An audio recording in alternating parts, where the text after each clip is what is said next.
한 주간 잘 쉬었죠? 자, 수업을 시작을 하도록 하겠습니다. 오늘이 1111, 11월 11일이래요. 저기 써보니까. 네. 우리 지난 시간에 뭐 하다가 수업 2주 전에 뭐 하다가 끝난지 기억하세요? 옵티만 리시버, 옵티만 디시전 룰에 대해서 해서 끝났어요. 그쵸? 옵티만 디시전 룰이 뭐라고 대답을 해야 되겠어요? 옵티만 디시전 룰은 무엇이다? 라고 말을 해야 될까요? 맵 디시전 룰이다. 라고 하면 되죠. 그죠? 맵 디시전 룰은 maximum A posteriori 디시전 룰인 거죠. 그죠? 그것은 무엇이냐면 received 된 값을 보고 그거가 우리가 observeable 한 데이터예요. 그러니까 observe 뭘 지켜볼 수 있는 데이터인 거죠. 그걸 보고 m개 중에서 무엇을 보냈는지 확률적으로 가장 높은 확률인 것을 보냈다라고 판정을 내리는 거가 바로 맵 디시전 룰인 거죠. 그렇죠? 그런데 맵 디시전 룰을 우리가 풀어서 써보면 posteriori probability가 맥시멈인 것을 결정하는 거가 바로 맵 디시전 룰인데 posteriori probability는 베이스 포뮬라에 의해서 likelihood function과 priori probability의 곱이 분자에 있고 분모는 observed 데이터의 PDF로 구성되어 있단 말이죠. 그런데 그것들의 크기를 비교하는 거가 바로 맵 디시전 룰인데 그 비교에 있어서 분모는 모두 공통적이기 때문에 분모를 다 삭제하고 분자만 비교를 해도 되겠다라는 거죠. 그렇죠? 뒤에 문 좀 닫아주실래요?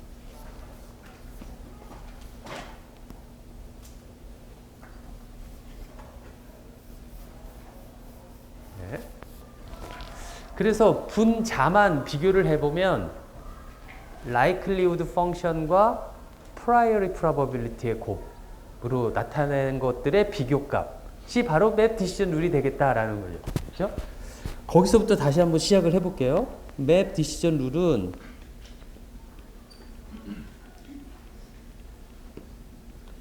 무엇이냐면 맥시멈 한 것을 골라라. m개를 뭘 골라냐면 R이 있고 SM이 있고 probability SM 이렇게 쓰던 거하고 같다라는 거죠. 그렇죠? 그런데 만약에 equally probable 하면 probability SM도 n분의 1로 모두 같아서 저거는 고려하지 않아도 되는 거기 때문에 앞에 있는 likelihood function의 크기만 비교해서 결정을 내리면 우리는 그걸 뭐라고 한다고 그랬어요? maximum likelihood decision 룰이다. ML 방식이다 라고 말을 해요. ML 방식. ML 방식 여러분들 나중에 보면 너무나 중요하게 말을 할 거예요. ML 방식으로 하지 라고 누군가 막 말을 하고 결정 어떻게 해야지? 그러면 ML 방식으로 해야지. 그런 식으로 말을 많이 할 거다라는 거죠. 그렇죠?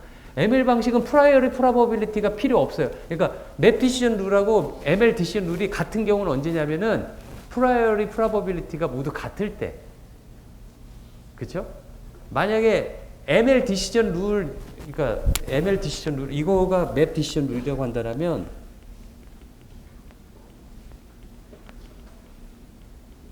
ML 디시전 룰은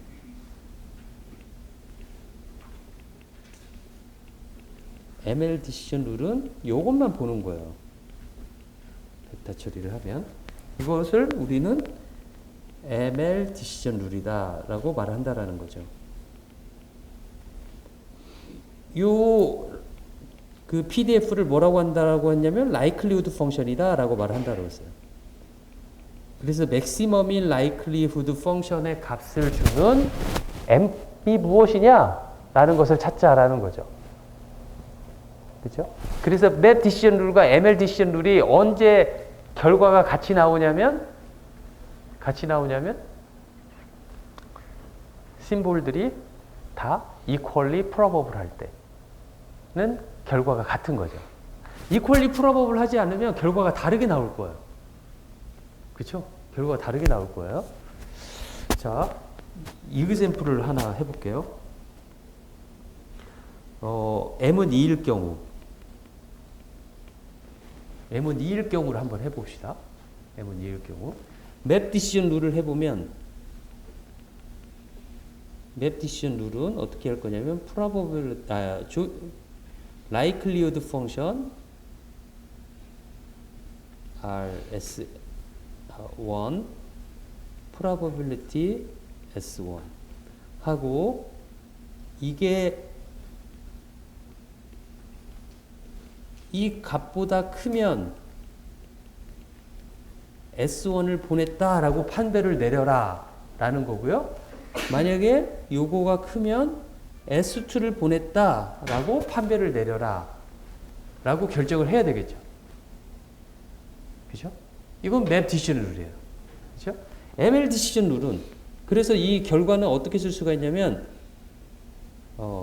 F, R, S, 2, 1, S1, S2를 보냈다 라고 하고 probability S1, probability S2 이렇게 쓸 수 있겠다라는 거죠. 그죠? 이렇게 하면 맵 디시전 룰이 되는 거죠. 두 번째로 ML 디시전 룰은 probability가 없어지죠. 그렇죠? probability가 없어져서 ML 디시전 룰은 어떻게 쓸 거냐면 FRS1이 FRS2보다 크면 S1이라고 말하고 반대면 S2라고 말해라 라는 거죠. 그렇죠? 그래서 판별법이 이런 식으로 될 거예요. FRS2 FRS1 S1 S2 1 이렇게 될 것이다 라는 거죠. 이게 ML 디시전 룰인데 봅시다. 결과적으로 보면 맵 디시전 룰은 여기서 조금 짧게 쓰기 위해서 제가 이렇게 써볼게요. 람다 R을 제가 FR S2 FR S1이라고 놓는다라고 한다면 let 이렇게 놓는다라고 한다면 람다 R이 probability S1 probability S2 보다 크면 S1 S2 이 방식은 맵 디시전 룰이고 S1 S2 그 다음에 1 이게 ML 디시전 룰이다 라고 쓸 수가 있겠다라는 거죠. 그죠? 그죠? 저렇게 쓸 수가 있겠죠? 이거에 대한 또 이름도 지었어요, 사람들이. 뭐라고 지었냐면 likelihood ratio라고 이름을 지었어요. likelihood ratio다. likelihood 펑션의 비율을 두 개 있는 경우에 likelihood ratio라고 이름을 짓는다라는 거죠. 그거를 마치 스레스홀드하고 비교하는 거예요. 어떤 값보다 크냐 작냐. 크냐 작냐. 그래서 그 값보다 크면은 S1이라고 그러고 그 값보다 작으면 S2라고 하고. 그렇죠? 그래서 이렇게 하는 걸 뭐라고 하냐면 테스트한다라고 말을 해요, 우리가. 어떤 것이 큰지를 테스트해 보겠다. 그래서 뭐라고 이름을 지었냐면 likelihood ratio test라고 제일 마지막에 있는 부분을 그렇게 짓는다라는 거죠. 그러니까 맵 디시전 룰이나 ML 디시전 룰은 likelihood ratio test를 한다라는 점에서 같지만 스레스홀드가 달라지는 거예요. 그렇죠? 그 스레스홀드는 무엇에 따라 달라지냐면 priori probability에서 달라진다라는 거죠. 그렇죠?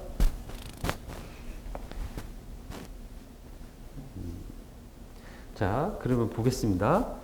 AWGN 채널에서 채널이고 m은 2이고 이렇게 해볼게요. S1은 마이너스 S2하고 같은데 요거가 루트 2B인 바이너리 PAM을 한번 생각을 해봅시다. 바이너리 PAM. 그죠? 바이너리 PM이나 바이너리 PSK나 바이너리 퀄이나 다 똑같아요.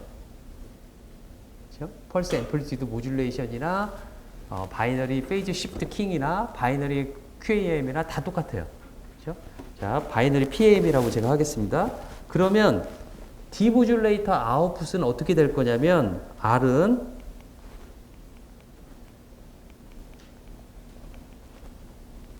노이즈 이러한 형태가 될 거예요. 그죠? 디모듈레이터에 코릴레이터가 하나만 필요하죠. 그죠? 이렇게 될 것이다 라는 거죠. 그래서 이 N은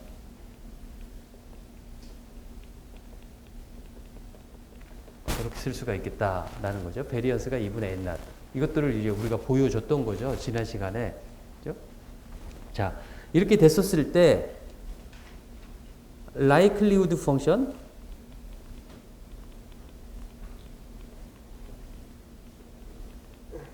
펑션을 한번 적어보면 FRS1은 어떻게 쓸 수가 있냐면 1 of root pi n not exponential 마이너스 2 곱하기 시그마 제곱이니까 n not S1일 때는 플러스 루트 2b니까 r 마이너스 루트 2b의 제곱 이렇게 쓰고요. 그 다음에 S2일 때는 1 of root pi n not 2의 마이너스 n not r 플러스 루트 2b의 제곱 이렇게 쓸 수 있겠다라는 거죠. 그렇죠?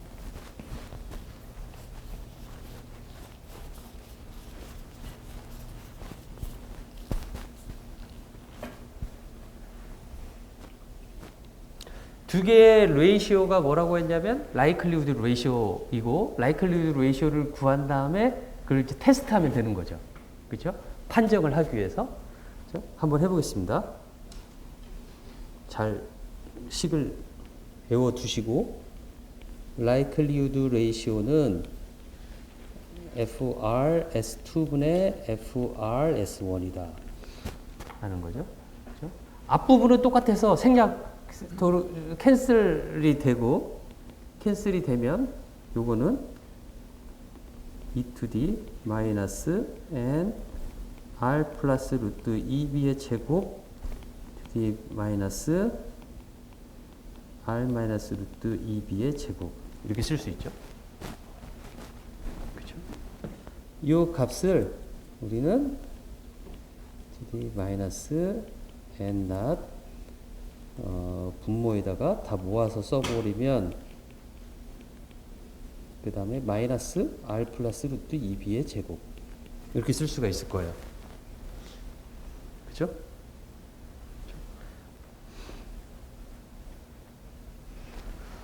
그래서 이것을 한번 계산을 해봅시다. r 제곱 마이너스 루트 2r 2b 플러스 루트 2r 2b 해서 적어놓으면 여기가 뭐가 될 거냐면 n not 4 곱하기 r 곱하기 2b 나머지는 다 0이 되는 거죠.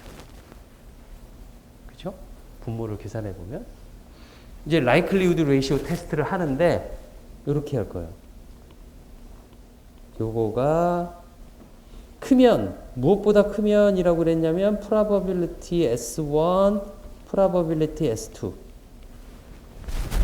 오케이? 그쵸?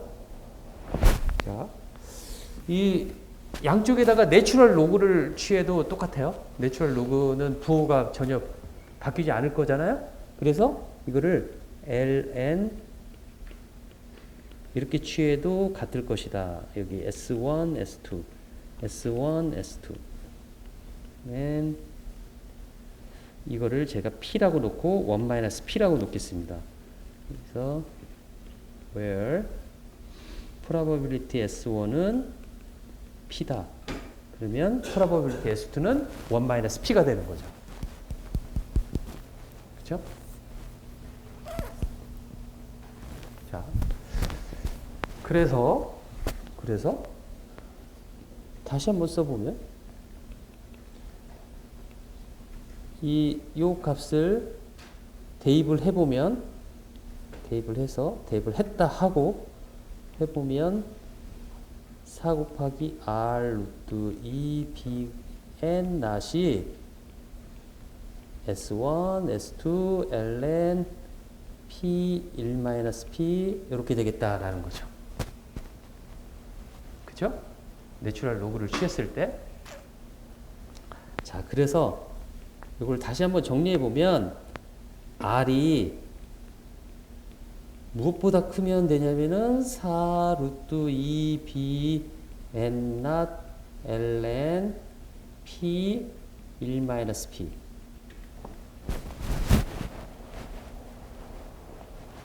요것보다 저 값을 제가 스레스홀드라고 놓고요. 이거를 제가 스레스홀드 이렇게 스레스홀드다라고 놓을게요. 그렇죠? 디모듈레이터 아웃풋 값 R 값이 저 스레스홀드보다 크면은 S1이라고 말을 하고 저보다 작으면 S2라고 판별을 내리는 거가 지금 맵 디시전 룰이에요, ML 디시전 룰이에요. 맵이죠? ML이면은 저 스레스홀드 값이 얼마가 되겠어요? 0. 그쵸? 자, 그래서 R이 S1, S2인데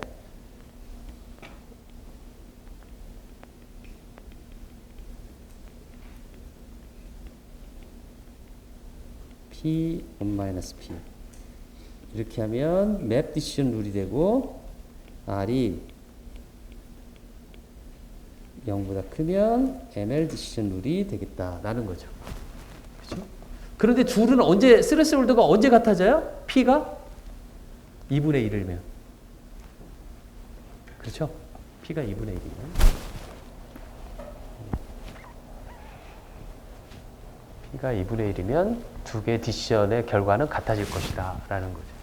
그렇죠? 자, 이 경우에 대해서 이렇게 디시전을 내렸어요. 이렇게 디시전을 내렸는데 이제 에라의 확률을 구하려고 그래요. 이렇게 디시전을 내렸음에도 불구하고 에라가 발생하는 경우가 있을 거다라는 거죠. 언제 발생하겠어요? 노이즈가 크면. 그렇죠? 노이즈가 크면 발생할 거예요. 자, 한번 봅시다. 자, 에라 이벤트. R은 예를 들어 루트 2B 플러스 N if S1이 보내졌다라는 가정을 해보면 receive demodulator output은 루트 2B 플러스 N이 될 거예요. 그쵸? 그쵸? 자, 그런데 그래서 이 R이 저기서 보여져 있는 4 루트 2B N 낫 ln P 1-P보다 크면은 S1이라고 말을 할 텐데 이 받은 R 값이 이것보다 작으면 어떻게 될 거예요? 이것보다 작으면 S2라고 디시전을 내릴 거잖아요. 그렇죠? 근데 이것보다 큰 경우는 언제 발생한 거냐면 N-낫이 만약에 큰 값이라면 N-낫이 큰 값이 발생했다라면은 어쩌면 S2라고 말을 해야 되는 경우가 발생할 수도 있겠다라는 거죠. 그죠? 그래요, 안 그래요? 그쵸? 그러니까 N-낫이 N-낫 값이 무엇이냐에 따라서 N-낫이 크다라는 건 무엇이냐면 스레스홀드 값이 높아진 거잖아요. 그렇죠? 스레스홀드 값이 높아졌어요. 그렇죠? 그런데 저 R을 보고 이 스레스홀드보다 크면은 S1이라고 말할 텐데 스레스홀드가 높으면은 저것보다 클 경우가 점점 줄어들 거란 말이죠. 그렇죠? 자, 에라 이벤트는 언제 발생할 거냐면 error occurs when R이 제가 이것을 스레스홀드라고 놓았을 때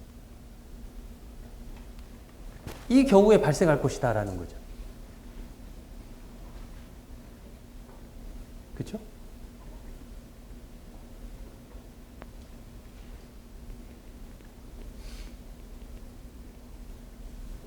반대로 에러는 또 언제 발생하냐면 R이 이것보다 크면 S2가 보내졌을 때는 이렇게 에러들이 발생할 것이다 라는 거죠. 그렇죠? 두 가지 각각 경우에 대해서 S1이 보내졌을 때 에러가 발생하는 것은 언제이고 S2를 보냈을 때 S2라는 것은 심볼 마이너스 루트 2b가 보내졌을 때예요. 그렇죠? 이 문제가 단순한데 내가 너무 진지하게 말을 해서 지금 되게 어렵게 여기고 있는 것 같기도 한데 자 보세요. 이렇게 있으면 이게 S1이고 이게 S2고 이게 루트 2b고 마이너스 루트 2b예요. 이 둘 중에서 하나를 보내요. 그렇죠? 둘 중에서 하나를 보내는데 받은 디모듈레이터 아웃풋 값은 어떻게 되냐면 R은 플러스 마이너스 루트 2b 플러스 n이에요. 그렇죠? 우리가 통상적으로 예전에 제가 여러분들한테 그런 이야기 했었어요. 만약에 이 b가 1이라고 해봅시다. 1. 이 b는 1이라고 하면 예를 들어 0.5가 r이다.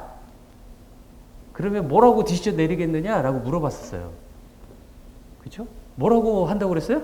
S1이라고 말할 거예요? S2라고. 그러니까 예제. 여기가 0이고 R 값이 0.5예요. 이 b는 1이고. 그렇죠? R 값이 0.5면 뭐라고 디시전 내릴 거냐 물어봤을 때 여러분들이 다 S1을 보냈다라고 디시전을 내릴 것이다라고 대답을 했었어요. 그렇죠? 그런데 그 경우는 ML 디시전을 썼을 때 이야기예요. 그렇죠? 왜냐하면 내가 P1, P2가 뭔지 이야기 하나도 안 했잖아요. 그렇죠? P1, P2 이야기를 안 했기 때문에 여러분들은 그냥 생각으로 P1, P2는 같겠지 생각하고 그 생각 안 하고 그냥 말을 했겠지만 대부분 하지만 더 깊이 들어가 보면 P1, P2가 같은 경우에만 그거가 맞는 대답이다라는 거죠. 그렇죠? 만약 P1, P2가 다르면 금방 했던 디시전은 옵티머한 디시전이 아니에요. 스레스홀드가 더 옮겨지게 돼 있어요. P1, P2에 따라서. 무슨 말인지 알겠죠? 그렇죠? 그런데 그렇게 해서 우리는 스레스홀드를 정확하게 구할 수 있다라는 거죠. P1, P2와 또 무엇과 관련되어 있냐면 이 B도 들어가 있고 또 무엇이 관련되어 있어요? 노이즈 베리언스 값인 N0도 관련이 되어 있는 거죠. 스레스홀드에. 그렇죠? 스레스홀드가 상당히 복잡하다라는 거죠. 그렇죠? 스레스홀드가 예를 들어 이 정도다 라고 해봅시다. 어떻게 해서 계산된 값이 이런 스레스홀드가 나왔다라고 한다라면 이 스레스홀드보다 크면 S1이라고 말할 것이고 이 스레스홀드보다 작으면 S2라고 말할 것이다 라는 거죠. 이제 그 맵 디시전 룰은. 그죠? 그런데 R 값이 여기에 찍혔어요.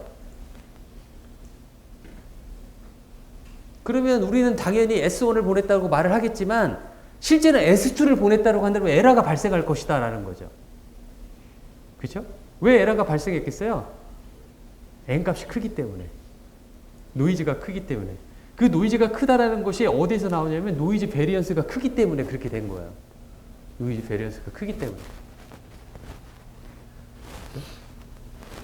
자, 그래서 그 에러 이벤트가 어떻게 될 거냐면 에러 이벤트가 그 probability 에러는 어떻게 될 거냐면 probability 에러인데 S1을 보냈다는 가정하에 발생하는 에러의 확률이 존재할 것이고 그 다음에 probability 에러 S2를 보냈을 때의 에러의 두 개의 평균값이 되겠다라는 거예요.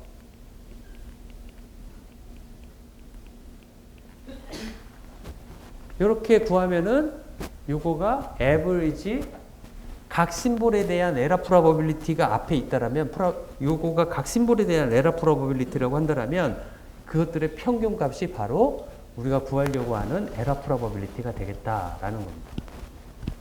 그렇죠? 어떻게 보면 이렇게 해석도 해요. 여기가 이 영역이 decision region for S2가 되고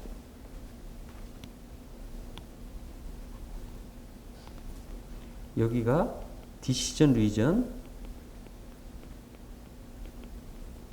for S1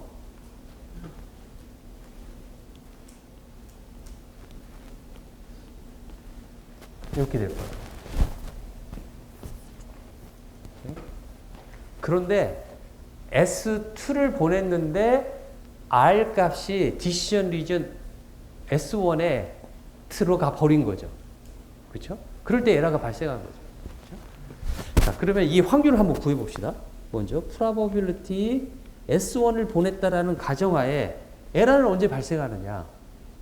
언제 발생하느냐라고 한다라면 probability R 값이 이렇게 왔을 텐데 이 값이 스레스홀드보다 작은 경우 요만큼 이러한 일이 벌어지면은 에러가 발생하겠다라는 거죠. 그렇죠? 여기에 있는 이 컨디션 부분은 여기에서 반영이 된 거예요. 그죠? S1이 보내졌다라고 가정했었을 때의 에러 이벤트는 요 부분에 설명을 하고 있는 거고. 그죠?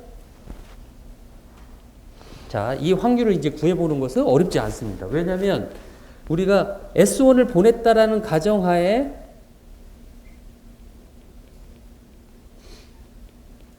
PDF를 알고 있기 때문에 어렵지 않은데 파이 n not 2에 마이너스 n not r 마이너스 루트 2b의 제곱 이렇게 썼기 때문에 이 확률 계산은 에타 스레스홀보다 작기만 하면 돼요. 마이너스 무한대부터. 그래서 f r s1 그 다음에 d r 이렇게 쓰면 되겠다.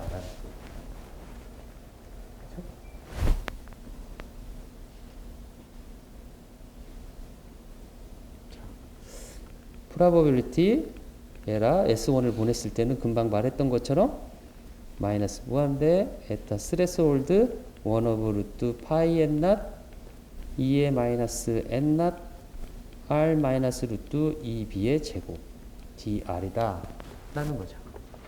그렇죠? 이제 이 적분을 할 수가 있겠죠. 그렇죠? 어떻게 할 거냐면 n not r 마이너스 루트 2b의 제곱을 제가 2분의 t제곱이라고 치환을 하겠습니다. 자, 그러면 어떻게 쓸 수가 있냐면 r 마이너스 루트 2b는 루트 2분의 t 곱하기 n not이 되고 그래서 r은 루트 2t n not 플러스 루트 2b다 라고 쓸 수가 있겠다라는 거죠. 그렇죠? 그래서 dr은 루트 2분의 n not dt 이러한 관계가 되어서 이 적분을 해보면 마이너스 무한대는 그대로 마이너스 무한대가 될 거고 에타 스레스홀드는 뭐가 될 거냐면은 아래다가 에타 스레스홀드를 대입을 하면은 n not 그 다음에 루트 2 에타 스레스홀드 마이너스 루트 2b 이렇게 쓸 수가 있을 거예요. 그쵸? 그 다음에 1 오브 루트 파이 n not 2의 마이너스 2분의 t 제곱 dr 대신에 루트 2분의 n not dt 이렇게 쓸 수가 있죠. 그래서 마이너스 무한대 n not 루트 2 에타 스레스홀드 마이너스 루트 2b 그 다음에 여기는 뭐가 될 거다냐면 루트 2파이분의 2의 마이너스 2분의 t제곱 dt 이렇게 쓸 수 있겠다라는 거죠. 이거의 면적을 보면 이거의 그 적분을 보면 요 면적을 구하는 거하고 같다라는 거죠. 이렇게 있으면 마이너스 무한대부터 여기 값이 제가 이거를 프라임이라고 놓는다라면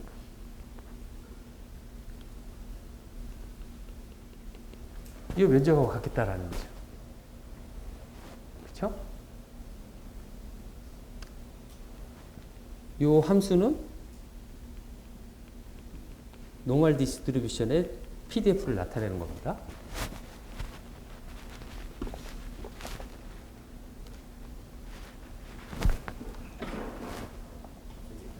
네.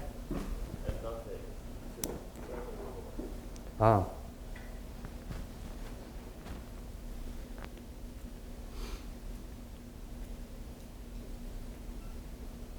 그렇죠. 그래야지 없어지죠. 그 다음에 여기도 이렇게 되죠.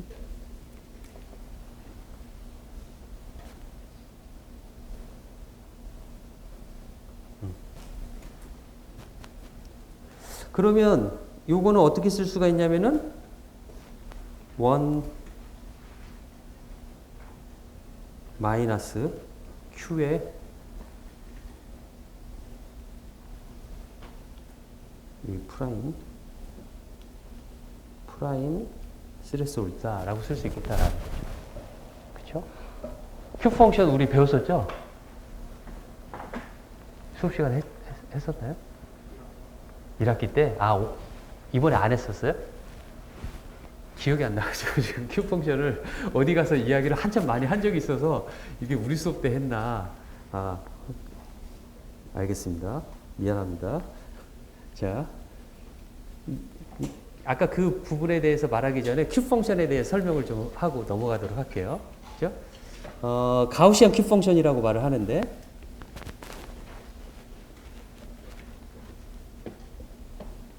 또는 테일 펑션이라고도 말을 하고요. 테일 펑션이라고도 말을 하는데 이거는 뭐냐면은 어떠한 함수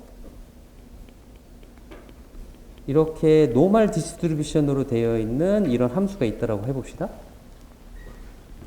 그렇죠? 이 노멀 디스트리뷰션은 이런 모양, 아까 조금 전에 이야기했던 것처럼 이런 모양을 가지고 있죠.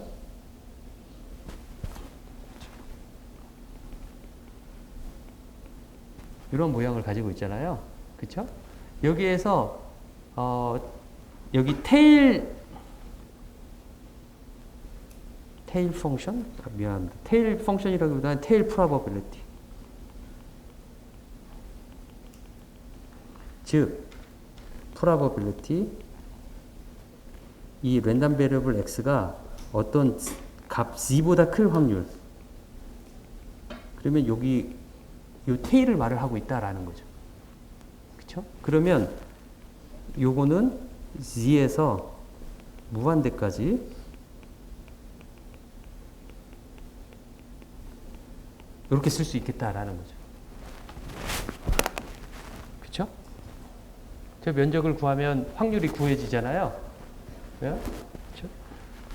요거의 정의가 q of z다라는 거죠. q 펑션은 이렇게 가우시안 노멀 디스트리뷰션 제로민과 베리언스가 1인 가우시안 랜덤 베리어블의 어떤 z보다 큰 확률 값을 바로 q of z라고 나타내는데 그 계산값은 저 적분을 하는 거하고 같다라는 거죠.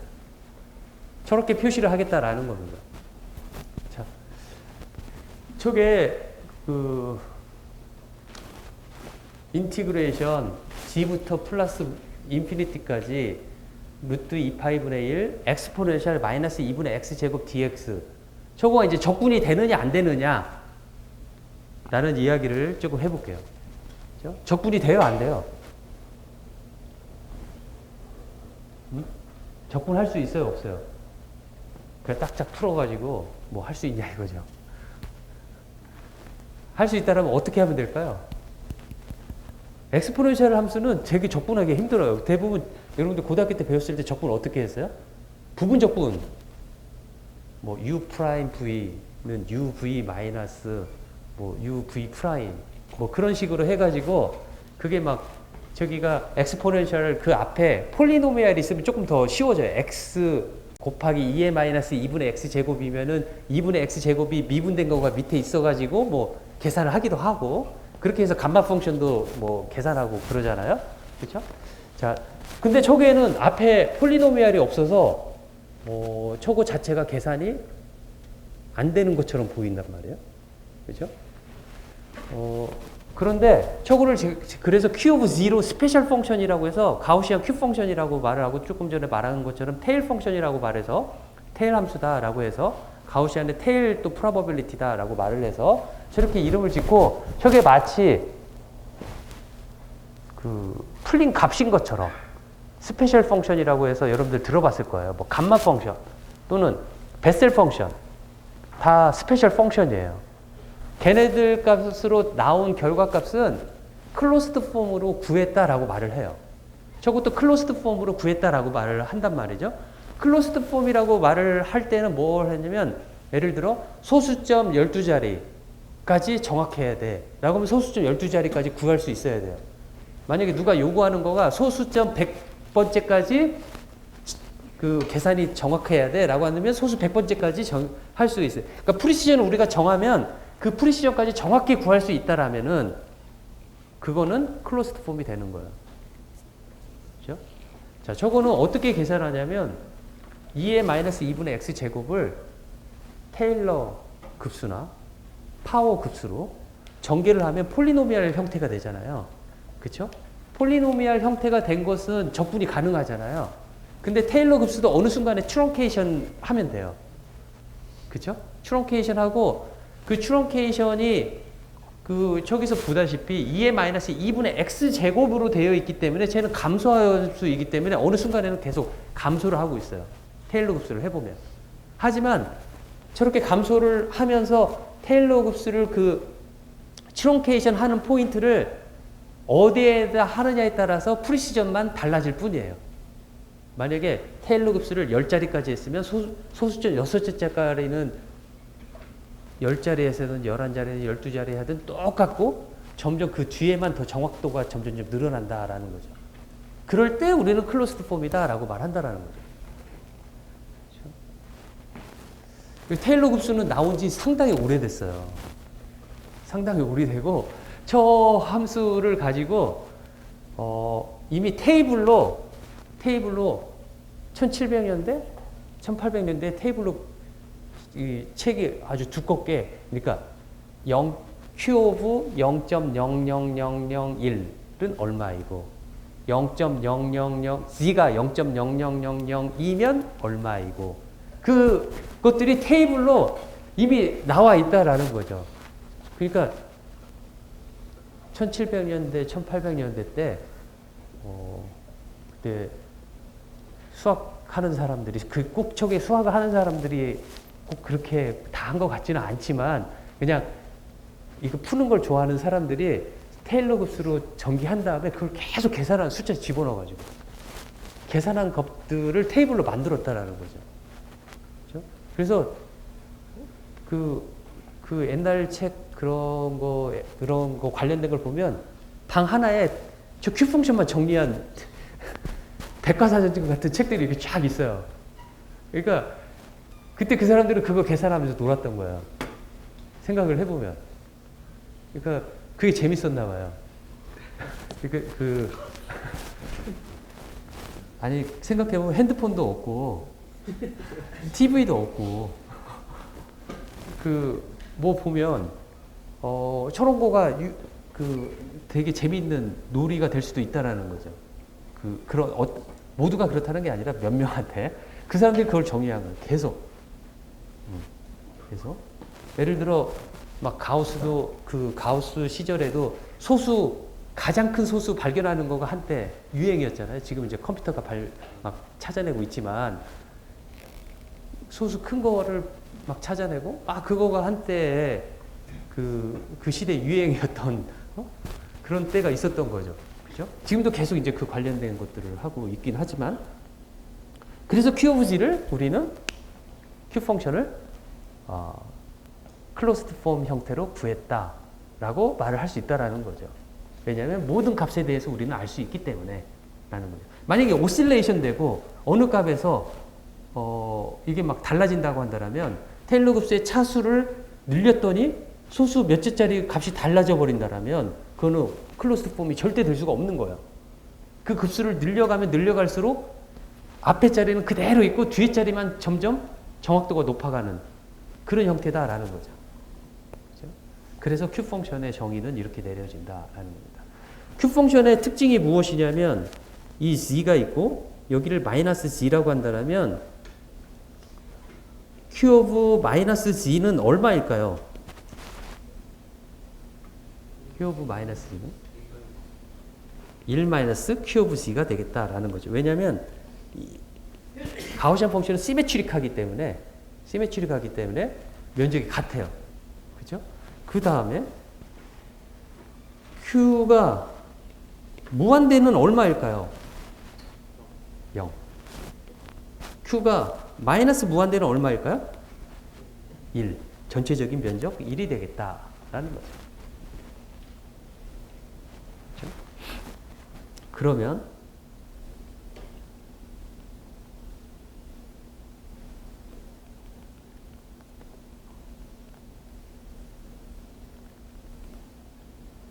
A, B가 다른 값이었을 때 probability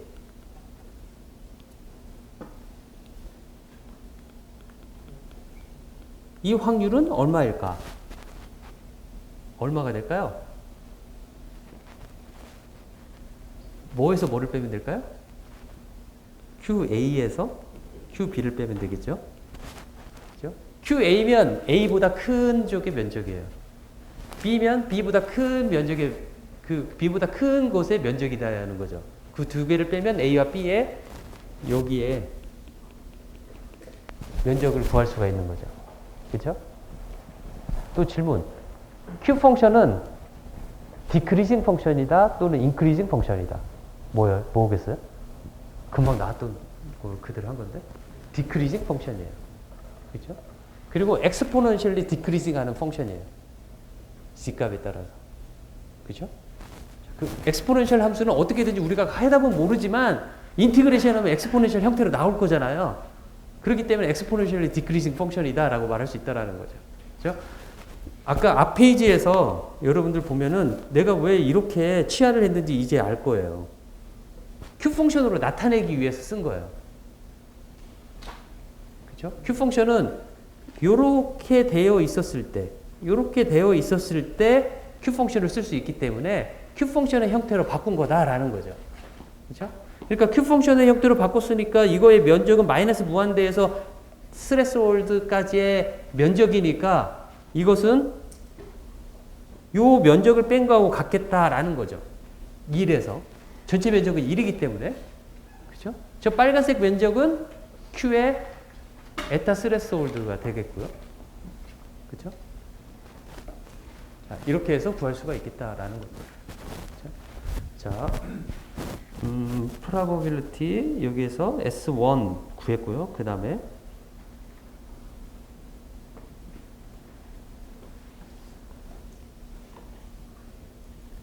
probability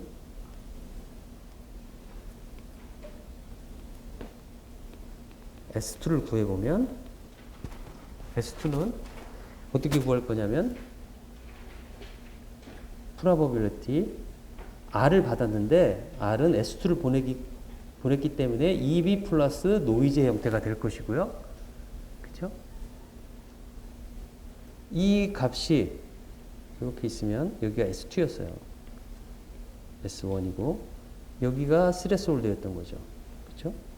그런데 S2를 보냈는데 이쪽에 있을 경우를 말을 하는 거죠. 그렇죠? S1을 디시전에 내려가지고 S1으로 판정을 해버리기 때문에 S2를 보냈을 때 에러가 나는 거기 때문에 얘가 에타 스레스홀드보다 커버리면 바로 에러가 발생하겠다 라고 할 수 있겠다라는 거예요. 이 확률 계산은 확률 계산하려면 뭐라 그래야 돼요? PDF. 그렇죠? PDF인데 지금 S2를 보냈다는 가정하에 되어 있기 때문에 R에 대한 PDF는 RS2가 돼야 되겠다라는 거죠. 그래서 에타 스레스홀드와 플러스 무한대까지 이렇게 구하면 되겠다라는 겁니다. 그러면 이거는 에타 스레스홀드 인피니티 1 오브 루트 파이 n not 2의 마이너스 n not r 플러스 루트 2b의 제곱 그 다음에 r에 대한 적분 그렇게 쓸 수 있겠다라는 거죠. 그렇죠? 자, 이것도 마찬가지로 n not r 플러스 루트 2b의 제곱을 2분의 t제곱이라고 우리가 치환을 하면 뭐라고 쓸 수가 있냐면 r 플러스 루트 2b는 루트 2분의 n not t 라고 쓸 수가 있고 여기서 r은 2b고 그래서 dr은 d라고 쓸 수가 있어서 요 probability 요 값은 뭐라고 쓸 수가 있냐면 에타 스레스홀드가 루트 n not 그 다음에 루트 2 r 플러스 루트 2b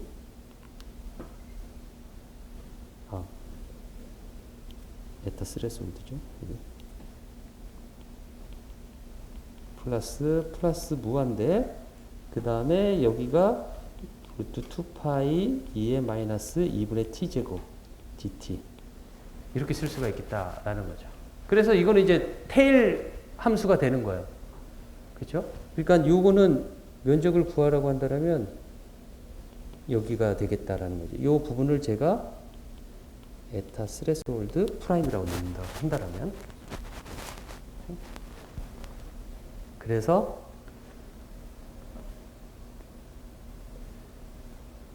스레스홀드 프라임이다 라고 쓸 수 있겠다라는 겁니다. 그렇죠? 앞에 거를 보면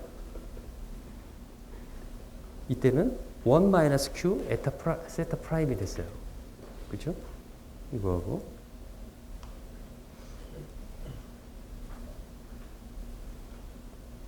이거는 에타 스레스홀드 프라임이 됐고요. 그렇죠?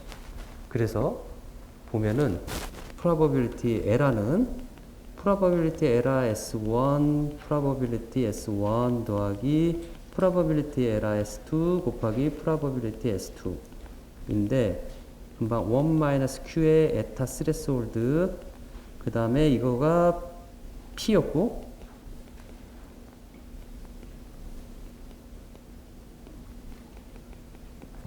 p였다라는 거죠. 그렇죠?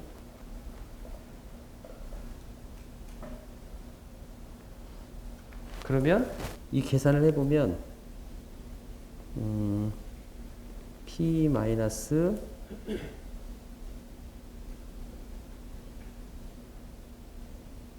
p 플러스 1-2p의 q의 에타 스레스홀드가 되겠다라는 거. 그렇죠?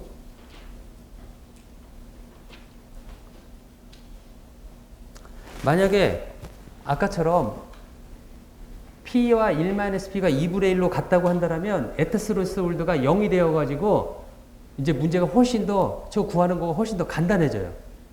한번 해보겠습니다.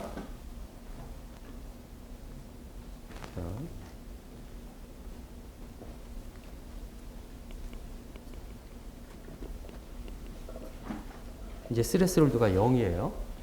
ML 경우에. 그래서 probability 에라는 probability 에라 S1 P probability 에라 S2 1-P 이렇게 쓸 수가 있을 거예요.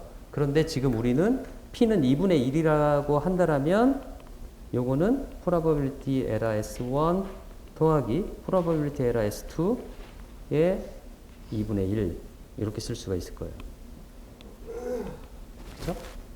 probability 에라 S1은 언제 발생할 거냐면 이제까지 해왔던 것처럼 R은 루트 2B 이게 S1이고 이게 S2니까 플러스 노이즈가 0보다 작으면 발생하는 거죠. 그죠? 0보다 작으면. 즉, 저기. 루트 2B를 보냈는데 R 값이 0보다 작은 거죠. 왜냐면 n이 마이너스로 크게 작동을 해가지고 S2처럼 보이게끔 만들어 놓은 거죠. 그죠? 저러한 경우는 언제 발생하느냐, 확률적으로 얼마나 발생하느냐, 라는 거예요. 그죠? 자, 이거는 아까 했던 것처럼, 0보다 작은 경우니까, 마이너스 무한대에서 0보다 작은 경우니까, 마이너스 루트 파이 n 낫 2의 마이너스 n 낫 r 마이너스 루트 2b의 제곱 dr. 이걸 구하면 되겠다. 라는 겁니다. 그렇죠?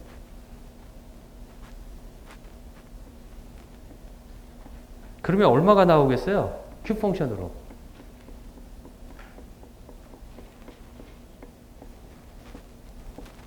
q 펑션으로 얼마가 나오겠어요?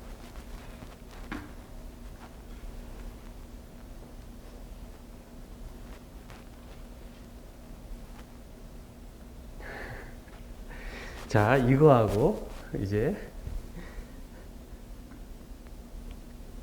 프로바빌리티 에라 S2 같은 경우는 어떻게 구할 거냐면 프로바빌리티 R은 마이너스 루트 2B 플러스 N인데 얘가 0보다 커버리면 에러가 발생하는 거죠. 그쵸? 이거는 어떻게 구하면 될 거냐면 0보다 크고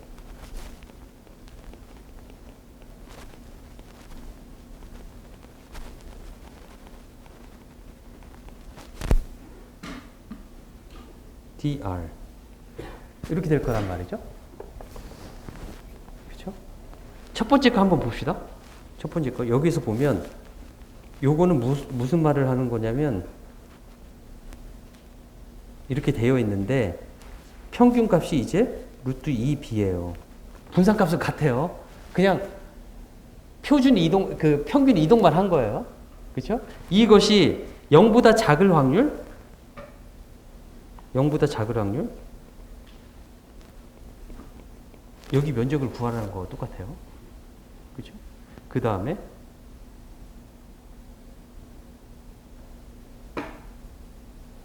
아니지 0보다 작을 확률이니까 미안.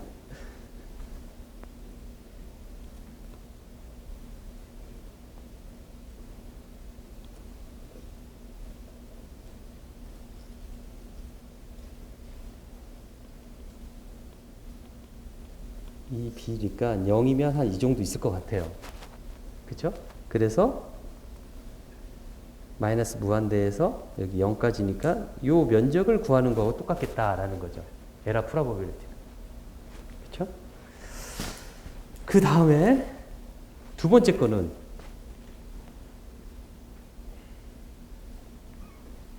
여기가 마이너스 루트 2b인데 이게 평균 값이고 0은 한 이 정도 있을 것 같아요. 그렇죠? 0에서 무한대까지니까 여기까지를 말할 거예요. 그렇죠? 그러면 앞에 거하고 지금 거하고 면적이 같겠어요? 다르겠어요? 보시면 같아요. 같아요. 그렇죠? 같기 때문에 하나만 구해가지고 써도 되겠다라는 거죠. 그렇죠? 그래서 요걸 이용을 해보겠습니다. 그러면 요거는 아까 한 것처럼 n not r 플러스 루트 2b의 제곱을 2분의 t 제곱이라고 놓는다라고 한다면 r은 뭐라고 쓸 수가 있냐면 루트 2분의 n not t 마이너스 루트 2b다 라고 놓겠다라는 거죠. 그래서 여기가 어떻게 될 거냐면 r은 0일 때 r은 0일 때 뭐가 될 거냐면 t는 루트 n not 그 다음에 이 2b가 되고 여기가 플러스 인피니티가 되고요. 똑같이 그 다음에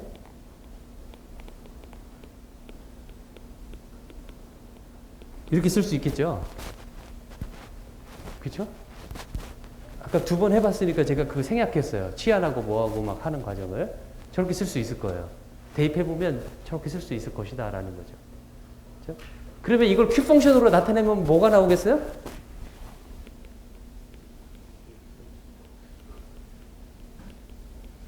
이렇게 쓸 수 있겠다라는 거죠. 그죠? 그죠? 그래서 probability of error는 아까 2분의 probability error하고 S1 더하기 probability of S2인데 이거는 P는 2분의 1일 때 그런데 probability error S1과 probability error S2는 같아요. 뭘로 같냐면은 Q의 루트 2B over N 낫으로 같아요. 그쵸? 그래서 probability of error는 뭐가 될 거냐면 이렇게 될 것이다 라는 겁니다. 그죠? 자.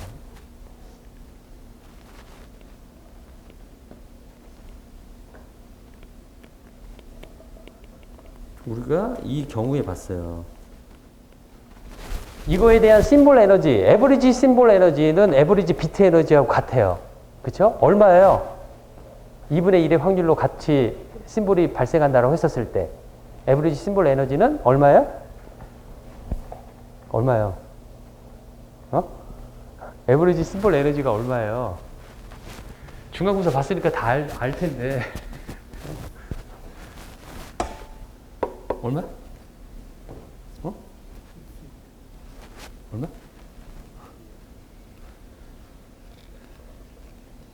말 안 한다, 이거. 얼마예요? S1 제곱 곱하기 S1이 발생할 확률 더하기 S2 제곱 곱하기 S2가 발생할 확률 2분의 1 하니까 2분의 2B 더하기 2분의 2P 하니까 얼마예요? 2B잖아요.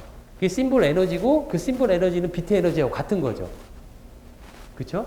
왜냐하면 M은 2이기 때문에. 그쵸? 그래서 이 B가 심볼 에너지다라고 쓸 수 있겠다라는 거예요. 그쵸? 어떻게 보면 요 EB over N 낫을 보잖아요. 그러면 이거는 여기가 2EB가 있었으니까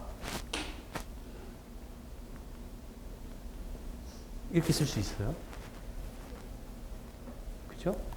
이렇게 쓸 수 있는데 여러분들 분모를 한번 보세요. 2분의 N-이 뭔지. 2분의 N-이 뭐였냐면 노이즈의 베리언스를 말을 했어요. 노이즈 베리언스와 시그널 에너지 간의 비율이 결국에는 성능을 좌우한다라는 것을 알 수가 있어요. 그렇죠? 그래서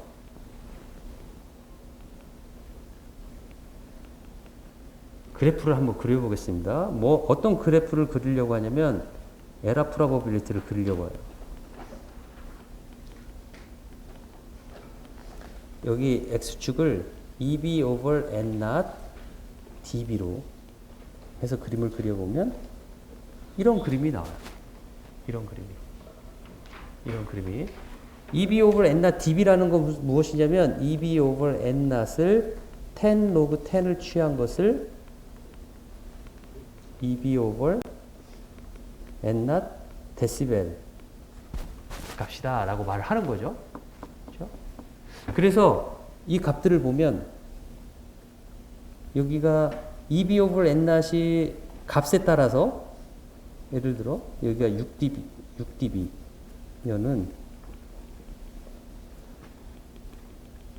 이게 한 10의 마이너스 5승 정도 될 거예요. 아마 6dB 근처가 되면 한번 봐야 되겠는데 책에서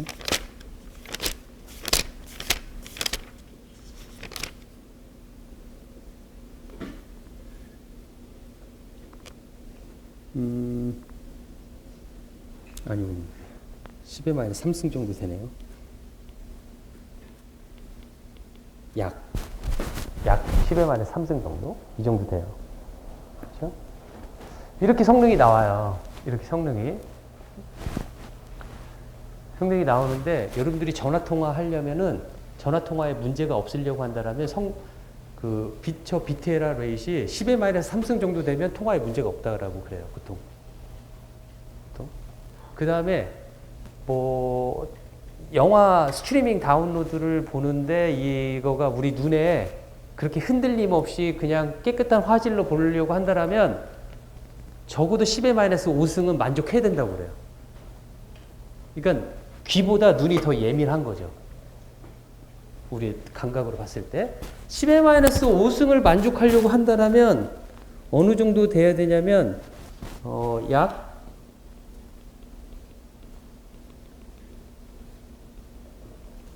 9dB 정도의 EB over N나 값이 필요해요.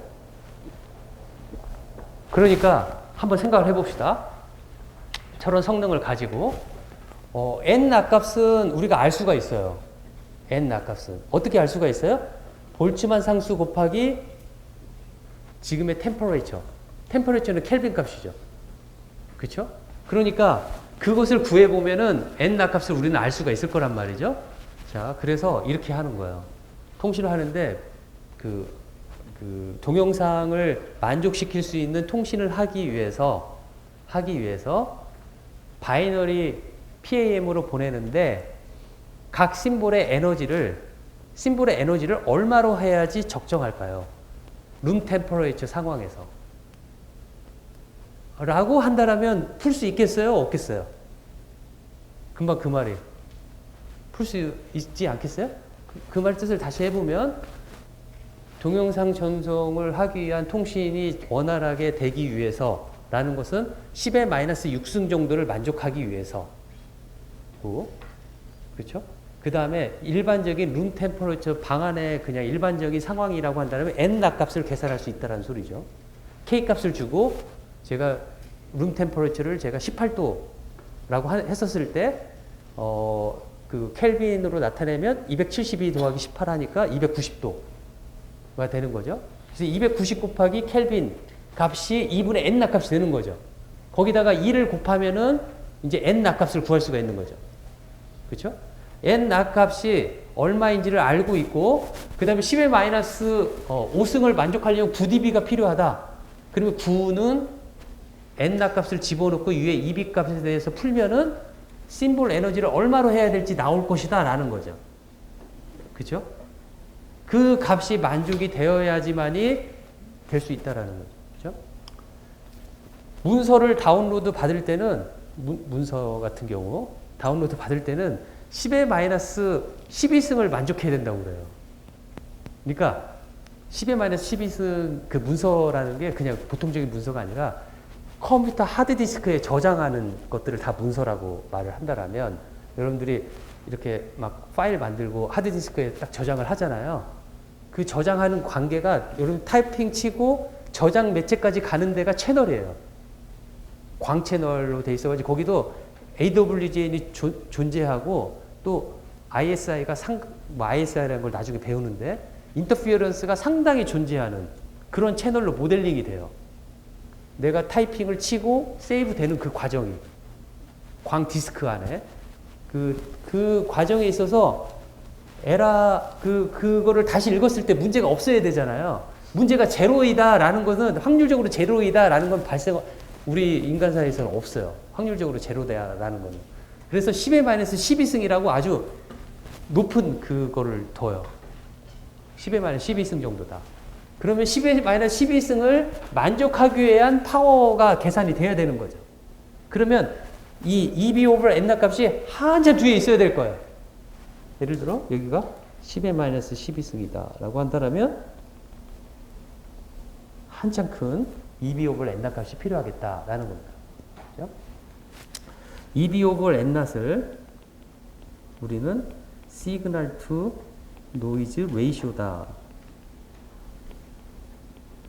라고 말을 하고 SNR 약자라고도 약자로 이렇게 표현을 하기도 하고요.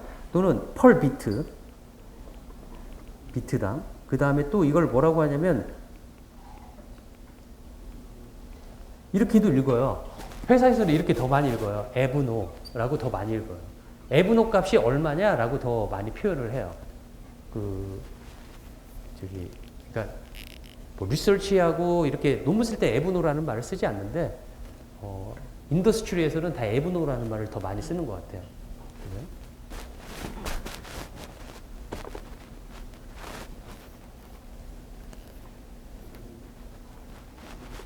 그죠? 자, 예. 엔제로는 케이스에서 T가 실제 통신에서는 어디 템퍼레처. 템퍼레처인데 어디에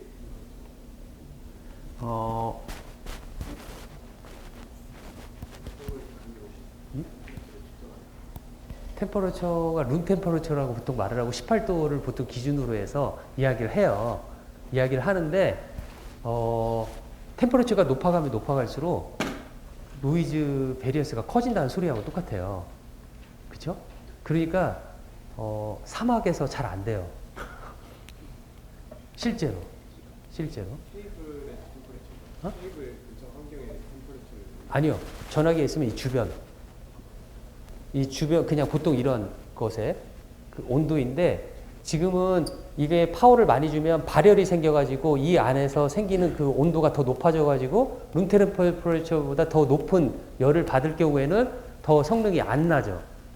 안 나는데 그래서 그 전화기 그 하드웨어 만드는 사람들은 발열이 되지 않도록 그것들을 파워를 잘 디스트리뷰션을 시켜야 돼요. 한 곳에 모아지면 열이 올라가잖아요. 얘네들이 퍼지면 온도가 커지지 않아요. 그래서 막 PC에 보면 쿨링하는 팬이 돌아간단 말이에요.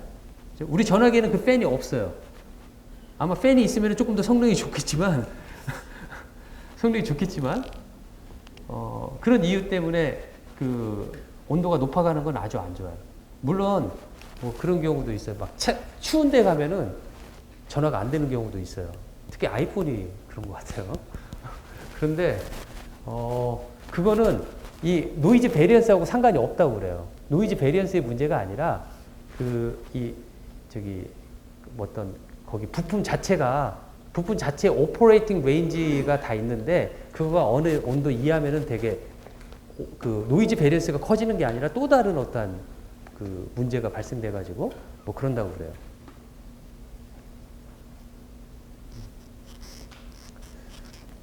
그래서 그런 테스트. 저 아까 프리과정 질문 프리과정. 네. 그 심볼의 에러 프로베빌리티를 구할 때 네. S1에서 치환을 해서 구했잖아요. 네. 근데 그 치환할 때 그거를 에타 스레숄드 프라임이라고 명시하셨는데 그 다음에 S2에 대한 프로베빌리티를 구할 때는 값이 다르게 적혀 있는데 그것도 에타 스레숄드 프라임이라고 해서